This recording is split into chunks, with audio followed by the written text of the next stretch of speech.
ഈശോ മിശിഹായെ ഞങ്ങളങ്ങേ കുമ്പിട്ട് ആരാധിക്കുന്നു. എന്തുകൊണ്ടെന്നാൽ വിശുദ്ധ കുരിശാൽ അങ്ങ് ലോകത്തെ വീണ്ടും രക്ഷിച്ചു. ഈശോയിലെ ഏറ്റവും പ്രിയപ്പെട്ട സഹോദരങ്ങളെ, നമ്മൾ ഇന്നലെ പറഞ്ഞതുപോലെ തന്നെ വരുന്ന 14 ദിവസങ്ങളിൽ ഈസ്റ്റർ വേണ്ടിയൊക്കെ ഉള്ള ഒരു ഒരുക്കമായിട്ട് ഇനിയുള്ള ദിവസങ്ങളിലൊക്കെ രാത്രിയിലെ ടോക്കുകളിൽ കൂടുതലായിട്ട് നമ്മൾ പ്രധാനമായിട്ടും ഈശോയുടെ കുരിശിൻ്റെ വഴിയിലെ 14 സ്ഥലങ്ങളൊക്കെ ധ്യാനിച്ചിട്ടാണ് പ്രാർത്ഥിച്ച് നമ്മൾ കടന്നുറങ്ങാൻ പോകുന്നത്. നിങ്ങളുടെ കയ്യിൽ തീർച്ചയായിട്ടും കുരിശിൻ്റെ വഴി പുസ്തകം ഉണ്ടാവും. അതിലെ ഓരോ സ്ഥലങ്ങളും ഒക്കെ നമ്മൾ പേഴ്സണലിയൊക്കെ ധ്യാനിക്കുകയാണ്. പ്രത്യേകിച്ച് നിങ്ങൾക്ക് ഞാൻ ഇന്നലെ പറഞ്ഞതുപോലെ തന്നെ സാധിക്കുന്നവർ ഈ വരുന്ന 14 ദിവസങ്ങളിൽ അറ്റ്ലീസ്റ്റ് ദുഃഖവെള്ളിയാഴ്ച വരെ എല്ലാ ദിവസവും പേഴ്സണലായിട്ട് ഒരു കുരിശിൻ്റെ വഴി ചൊല്ലി കാഴ്ചവെച്ചിട്ട് ഒരു ദിവസം പൂർത്തിയാക്കാൻ വേണ്ടി ഒന്ന് പരിശ്രമിക്കണം കേട്ടോ.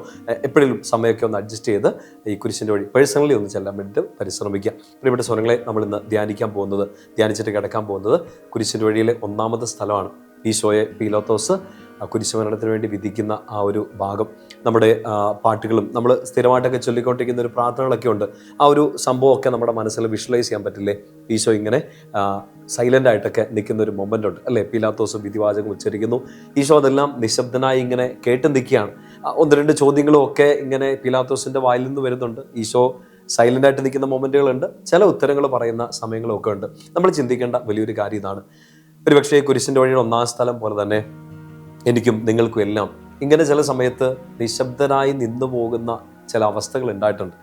നമ്മൾ പ്രതീക്ഷിക്കാത്ത ചില ചോദ്യങ്ങൾ നമ്മുടെ മുമ്പിൽ വരുമ്പോൾ, പ്രതീക്ഷിക്കാത്ത ആളുകളുടെ അടുത്തുനിന്ന് നെഗറ്റീവ് എക്സ്പീരിയൻസുകളൊക്കെ വരുമ്പോൾ, നമ്മുടെ നേരെ വിധിവാചകങ്ങൾ വരുമ്പോൾ, കുറ്റമില്ലാത്ത അവസ്ഥയിലും കുറ്റക്കാരിയായിട്ടൊക്കെ വിധിക്കപ്പെടുമ്പോൾ, ആരും നമ്മുടെ കൂടെ സപ്പോർട്ട് ചെയ്യാനില്ലാത്ത സമയങ്ങൾ വരുമ്പോൾ, നമ്മുടെ പ്രിയപ്പെട്ട പൗലോസിലേയൊക്കെ പറയുന്ന പോലെ എൻ്റെ കാര്യം ഞാൻ അവതരിപ്പിച്ചപ്പോൾ ഒരാൾ പോലും എൻ്റെ കൂടെ നിന്നില്ല, ഈശോ അല്ലാതെ.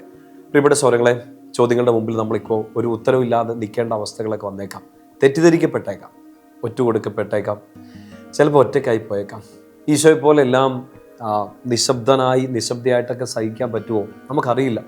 നമ്മൾ ചെയ്യാത്ത കുറ്റങ്ങൾ നമ്മുടെ മേൽ ആരോപിക്കപ്പെടുമ്പോൾ ഒരു ചോദ്യം പോലും ചോദിക്കാതെ സൈലൻ്റ് ആയിട്ട് ഇത് ദൈവഹിതമാണെന്നൊക്കെ പറഞ്ഞ് നിൽക്കാൻ പറ്റുമോ? അറിയില്ല.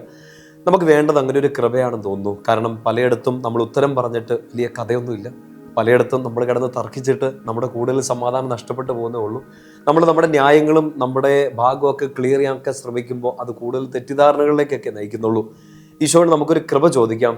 ഈശോയെ, എല്ലാം നിശബ്ദനായി നീ സഹിച്ചതുപോലെ, ചില കുരിശുകൾ ഏറ്റെടുത്ത് നടക്കാൻ നീ തയ്യാറായതുപോലെ, എൻ്റെ ജീവിതത്തിൽ ചില തെറ്റിദ്ധാരണകളും ബുദ്ധിമുട്ടുകളൊക്കെ വരുമ്പോഴത്തേനും എല്ലാം അങ്ങേപ്രതി സഹിക്കാനൊരു കൃപ നൽകണമെന്ന് പ്രാർത്ഥിക്കാം. എളുപ്പമല്ല കാര്യങ്ങൾ, പക്ഷെ അതൊക്കെ എളുപ്പമാക്കാൻ ഇതൊക്കെ അതിജീവിച്ച ഈശോ നമ്മുടെ മുമ്പിൽ തന്നെ ഉണ്ടെന്നുള്ളത് നമുക്ക് മറന്നു പോകാതിരിക്കാം. ഈശോ പഠിപ്പിച്ച കാര്യങ്ങളൊക്കെ ഈശോ ജീവിക്കായിരുന്നു. നിങ്ങൾക്കെതിരെ ഒരാൾ ദുരാരോപണം നടത്തുമ്പോൾ, ഒരു കരണത്ത് അടിക്കുമ്പോൾ മറുകരണം കാണിച്ചു കൊടുക്കാനൊക്കെ ഈശോ പറഞ്ഞു. ഒരു കരണത്തടിച്ചപ്പോൾ വിധിവാചകം കേട്ടപ്പോൾ ഈശോ മറുകരണം കാണിച്ചു കൊടുക്കുകയല്ല, ക്രൂശിക്കപ്പെടാൻ വേണ്ടി തൻ്റെ ശരീരം മുഴുവനും കൂടെ വിട്ടുകൊടുക്കുകയാണ് ചെയ്തത്. കുരിശുകളുടെ ഓരോ സ്ഥലമൊക്കെ അവസാനിക്കുമ്പോൾ നമ്മളിങ്ങനെ പ്രാർത്ഥിക്കാറില്ലേ? ക്രൂശനായ കർത്താവേ, അങ്ങയുടെ തിരുമുറിവുകൾ എൻ്റെ ഹൃദയത്തിൽ പതിപ്പിച്ചുറപ്പിക്കണമേ. ഈശോ മിശിഹായെ ഞങ്ങളങ്ങേ കുമ്പിട്ട് ആരാധിക്കുന്നു തുടക്കത്തിൽ പ്രാർത്ഥിക്കാറില്ലേ? എന്തുകൊണ്ടെന്നാൽ വിശുദ്ധ കുരിശാൽ അങ്ങ് ലോകത്തെ വീണ്ടെടുത്തു. ആ കുരിശിൽ നിന്ന് ലഭിക്കുന്ന കൃപയാൽ ചില സഹനങ്ങളെ, ചില തെറ്റിദ്ധാരണകളൊക്കെ അതിജീവിക്കാൻ ശക്തി ലഭിക്കട്ടെ നമുക്ക് പ്രാർത്ഥിക്കാം. ഇന്ന് രാത്രി കടന്നുറങ്ങുന്നതിന് മുമ്പ് ഈ 1ാം സ്ഥലം ഒന്ന് പേഴ്സണലി ധ്യാനിക്കുക.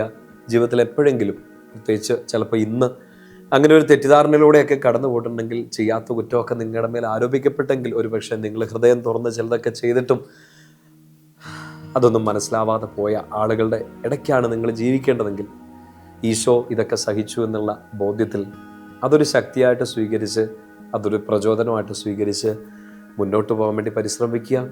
കുരിശിലെല്ലാം വീണ്ടെടുത്തവൻ ശക്തി നൽകട്ടെ എന്ന് പ്രാർത്ഥിക്കുന്നു. നമുക്ക് പരസ്പരം പ്രാർത്ഥിച്ച് ഈശോയുടെ സ്നേഹം സ്വീകരിച്ച് കടന്നുറങ്ങാം. നമ്മുടെ കർത്താവ് ഈശോ മിശിഹായുടെ കൃപയും പിതാവായ ദൈവത്തിൻ്റെ സ്നേഹവും പരിശുദ്ധാത്മാവിന്റെ സഹവാസവും കൂടി ഉണ്ടായിരിക്കട്ടെ, ഇപ്പോഴും എപ്പോഴും എന്നേക്കും. ആമേൻ. ഈശോയുടെ വിശുദ്ധ കുരിശ് നിങ്ങൾക്ക് സംരക്ഷണമാവട്ടെ. ഈശോ മിശിഹായ്ക്ക് സ്തുതിയായിരിക്കട്ടെ.